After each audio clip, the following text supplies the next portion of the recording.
আসসালামু আলাইকুম বন্ধুরা, শুভ সকাল সবাইকে। কেমন আছো সবাই? নিশ্চয়ই খুব ভালো আছো। তো গতকালকে তোমাদেরকে একটি শর্ট ভিডিওতে দেখিয়েছিলাম আমার ছাদ বাগান আমি ক্লিন করব। তো সন্ধ্যা হয়ে গেছিলো বলে আমি দেখাতে পারিনি তোমাদেরকে। তো আজকেই ভোর 6টার আগেই চলে আসলাম ছাদে। এসেই দেখি হালকা পাতলা ছিচির মতো বৃষ্টি হয়েছে। তো ছাদটা দেখি মনটা ভরে গেল, গাছগুলো খুব সুন্দরভাবে আছে।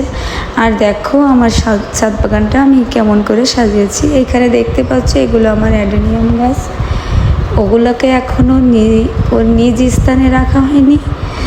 তো আমার ছাদ বাগান কেমন লাগলো সবাই জানাবে, আর সবাই সবার ছাদ বাগান একটু ক্লিন করে রাখবে, তাতে দেখতেও ভালো লাগবে, মনটাও ভালো থাকবে। তো সবাই ভালো থাকো, সুস্থ থাকো, আল্লাহ হাফেজ।